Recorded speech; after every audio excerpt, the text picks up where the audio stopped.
Oke, ulang. Baik, assalamualaikum warahmatullahi wabarakatuh dan selamat sore teman-teman semua. Waalaikumsalam warahmatullahi wabarakatuh. Baik, puji syukur kita panjatkan kehadirat Allah Subhanahu Wa Taala karena kita dapat dipertemukan di dalam meet ini.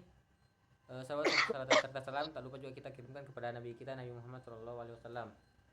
Baik, pada pertemuan kita sore hari ini kita akan membahas tentang fenomena ekonomi dan manajemen yang terjadi dalam kehidupan sehari-hari dalam mata kuliah dalam mata kuliah dasar-dasar ekonomi dan manajemen. Baik, langsung saja. Sebelum saya memulai materinya, saya ingin mendengar suara dari teman-teman sekalian dulu. Yang pertama, Badarudin, apakah ada suaranya? Hadir. Ada. Kemudian Indra Jumadi. Ardian. Oh, sorry. Ardian. Hadir. sorry. Kemudian Vidya. Ada suaranya? Hadir, Pak. Kemudian Elmasari, tolong dinyalakan kameranya. Oke. Terima kasih. Baik. Langsung saja, yang pertama kita membahas tentang apa sih ekonomi dan manajemen itu. Baik, ekonomi adalah ilmu yang mempelajari bagaimana kita menggunakan sumber daya untuk memenuhi kebutuhan hidup. Ekonomi juga mengajarkan kita tentang cara kita mengelola sumber daya yang terbatas untuk memenuhi suatu kebutuhan yang tak terbatas ini. Kemudian, pengertian dari manajemen yaitu proses perencanaan atau pengorganisasian, pengarahan, dan pengendalian untuk mencapai tujuan secara efisien.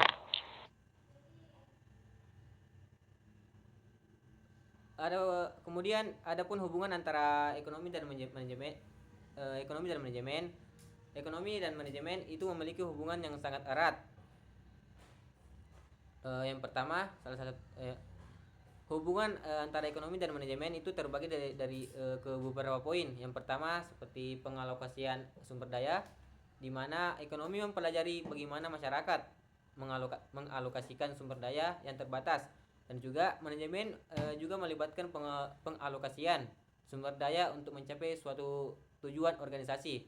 Kemudian poin yang kedua, mempelajari bagaimana orang dan masyarakat membuat suatu keputusan tentang bagaimana menggunakan sumber daya yang ada. Dan juga manajemen juga melibatkan pengembalian keputusan yang efektif dan efisien dan serta mengalokasikan sumber daya. Kemudian poin yang ketiga yaitu analisis biaya dan manfaat. Ekonomi mempelajari bagaimana menganalisis biaya dan manfaat dari suatu keputusan. Manajemen juga begitu, melibatkan analisis biaya dan manfaat dalam membuat suatu keputusan tentang bagaimana kita bisa mengalokasikan suatu sumber daya. Kemudian poin yang keempat yaitu sebagai pengembangan strategi. Ekonomi mempelajari bagaimana masyarakat bisa mengembangkan strategi untuk mencapai sebuah tujuan. Manajemen juga begitu, melibatkan suatu pengembangan strategi untuk mencapai suatu tujuan dari organisasi tersebut. Dalam keseluruhan, ekonomi dan manajemen ini memiliki hubungan yang sangat erat dan saling melengkapi, di mana ekonomi mempelajari tentang bagaimana masyarakat bisa mengalokasikan sumber daya, sedangkan dari manajemen bisa melibatkan pengalokasian sumber daya untuk mencapai suatu tujuan organisasi. Mungkin itulah yang dapat saya sampaikan terkait dengan apa itu ekonomi dan manajemen. Kemudian saya serahkan kepada materi kedua untuk menyampaikan materinya. Baik, saya Vidya Fauzia. Saya akan memaparkan materi terkait ekonomi yang terjadi sehari-hari. Ada beberapa aspek sini, yaitu yang pertama adalah kenaikan harga atau inflasi. Inflasi sendiri adalah suatu kondisi dan jasa secara umum dan berkelanjutan dalam jangka waktu tertentu. Inflasi dapat diartikan sebagai proses jika daya beli masyarakat menurun. Kenaikan harga yang disebabkan oleh inflasi dapat mempengaruhi banyak aspek dalam perekonomian seperti kenaikan harga barang dan jasa, penurunan daya beli masyarakat, kenaikan biaya hidup, pengaruh pada tingkat suku bunga dan investasi. Ada beberapa faktor yang menyebabkan inflasi, yaitu yang pertama adalah kenaikan daya produksi, kenaikan permintaan barang dan jasa, kenaikan harga bahan baku, kenaikan suku bunga, dan kebijakan moneter yang longgar. Selanjutnya adalah permintaan dan penawaran. Dalam ekonomi, permintaan dan penawaran adalah dua sangat penting menjelaskan bagaimana harga dan kuantitas barang atau jasa ditentukan di pasar oleh konsumen pada suatu harga tertentu dan waktu tertentu. Faktor-faktornya adalah harga barang, pendapatan konsumen, selera, harga barang atau jasa substitusi, dan jumlah penduduk demografis. Penawaran adalah jumlah barang atau jasa yang dijual oleh produsen pada suatu dan waktu tertentu. Penawaran dipengaruhi oleh beberapa faktor seperti barang atau jasa, biaya produksi, teknologi dan produksi, jumlah produsen dan persaingan, dan kebijakan pemerintah dan peraturan. Selanjutnya adalah pendapatan dan pengeluaran. Definisi dari pendapatan sendiri adalah jumlah uang yang diterima oleh seseorang atau suatu entitas seperti bisnis administrasi dalam jangka waktu tertentu yang dapat digunakan untuk memenuhi kebutuhan atau mencapai tujuan. Dan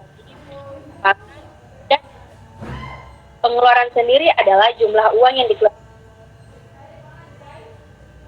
kebutuhan untuk mencapai tujuan. Contoh dari pengeluaran adalah biaya hidup, biaya operasional, dan hiburan. Yang terakhir adalah konsumsi dan tabungan. Dalam ekonomi konsumsi konsep juga dalam menjelaskan bagaimana individu dan masyarakat mengalokasikan sumber daya mereka. Konsumsi adalah penggunaan barang dan jasa untuk memenuhi kebutuhan dan kehidupan. Ada konsumsi terbagi atas dua, yaitu konsumsi langsung dan juga konsumsi tidak langsung. Konsumsi langsung adalah kebutuhan sehari-hari, adalah pendidikan. Selanjutnya, tabungan adalah bagian dari pendapatan yang tidak dikonsumsi. Tabungan contohnya itu adalah tabungan sendiri dapat digunakan dan jasa, membayar utang, investasikan uang, dan membuat cadangan untuk kebutuhan yang tidak terduga. Terima kasih, saya rasa materi yang saya paparkan sudah cukup. Saya berikan ke pemateri selanjutnya.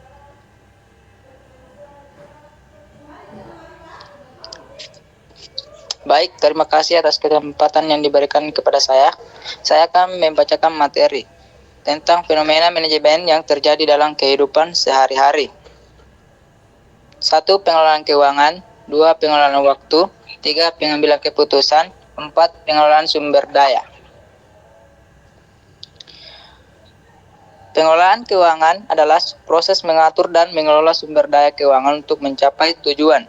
Contoh, membuat anggaran belanja bulanan, mengatur pengeluaran dan pendapatan, menghindari hutang dan berinvestasi.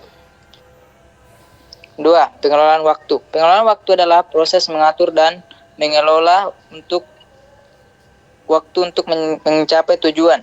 Contoh, membuat jadwal harian, mengatur waktu belajar, bekerja, dan istirahat, menghindari kebiasaan yang tidak produktif.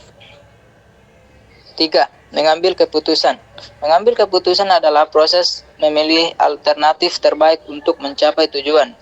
Contoh, memilih menu makanan seimbang, memilih transportasi yang tepat, memutuskan prioritas tugas. Yang keempat, mengelola sumber daya. Pengelolaan sumber daya adalah proses mengatur dan mengelola sumber daya untuk mencapai tujuan. Contoh, menghemat air dan listrik, mengurangi sampah dan menggunakan energi terbarukan, mengelola sumber daya alam dengan bijak. Dalam kehidupan sehari-hari, kita sering melakukan aktivitas yang memerlukan kemampuan manajemen. Dengan menerapkan prinsip-prinsip manajemen, kita dapat meningkatkan efisiensi, efektivitas, dan kualitas hidup. Baik, terima kasih. Saya serahkan ke pemateri selanjutnya. Baik, terima kasih atas kesempatannya. Di sini saya akan melanjutkan materinya, yaitu contoh fenomena ekonomi dan manajemen dalam kehidupan sehari-hari. Ekonomi diskon besar di supermarket yang mendorong kita untuk membeli lebih banyak barang daripada yang direncanakan. Contohnya, jika ada promo 50%, kita cenderung membeli barang yang sebenarnya tidak dibutuhkan. Sedangkan manajemen membagi waktu antara pekerjaan tugas rumah dan waktu pribadi. Contohnya, menyusun jadwal harian atau mingguan. Mana slide-nya Vidya?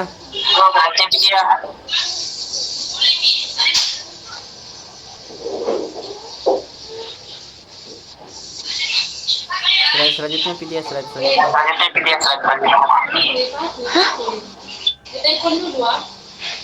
Tunggu dulu Mas, slide-nya tidak muncul masalahnya. Ini nih yang penting. Lanjut. Elma. Baik, saya lanjut. Manajemen membagi waktu antara pekerja tugas rumah dan waktu pribadi. Contohnya, menyusun jadwal harian atau mingguan untuk memastikan waktu untuk pekerjaan dan hiburan tetap seimbang. Fenomena ekonomi dan manajemen memiliki peran yang sangat penting dalam kehidupan sehari-hari. Seperti pentingnya fenomena ekonomi, yaitu 1. Mengatur kegiatan ekonomi, 2. Mengembangkan perekonomian, 3. Mengatur inflasi, 4. Mengembangkan industri. Dan juga pentingnya fenomena manajemen, yaitu 1. Mengatur sumber daya, 2. Mengembangkan strategi, 3. Mengatur resiko, 4. Mengembangkan keterampilan. Salah satu contoh penerapan fenomena ekonomi dan manajemen dalam kehidupan sehari-hari yaitu perencanaan keuangan. Perencanaan keuangan ini yaitu fenomena ekonomi dan manajemen dapat membantu individu dalam perencanaan keuangan seperti membuat anggaran, mengatur utang, dan mengembangkan investasi. Baik, selanjutnya saya serahkan kepada pemateri selanjutnya.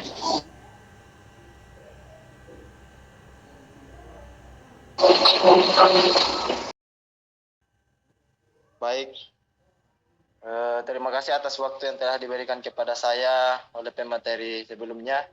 Di sini saya akan menyampaikan kesimpulan mengenai materi fenomena ekonomi dan manajemen, di mana keduanya memiliki peran penting dalam kehidupan sehari-hari. Tentunya tidak lepas dari bagaimana kita bisa mengatur keuangan dan waktu.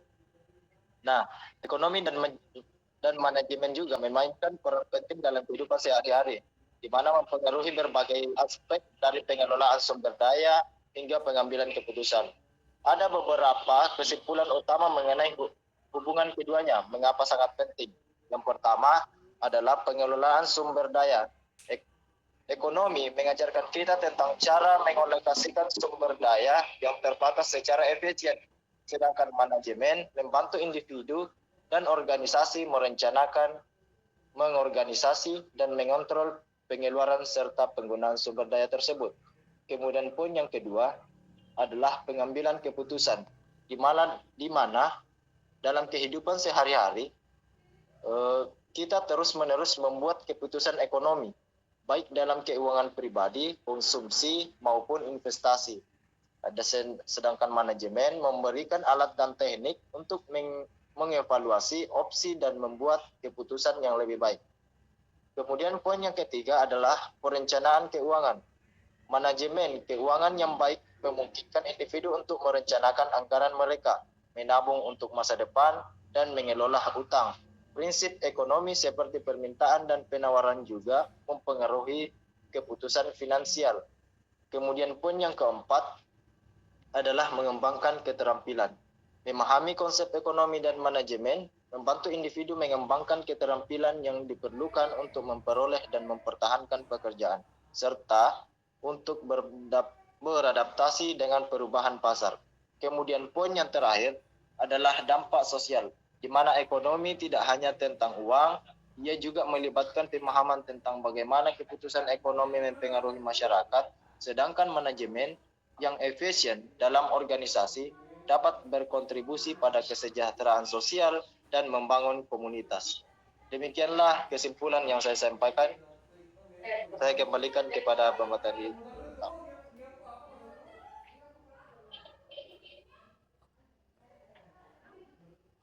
Oke, baik.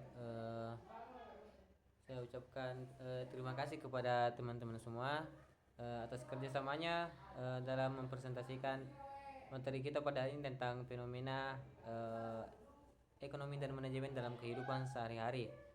Baik, sekian presentasi kita kali ini.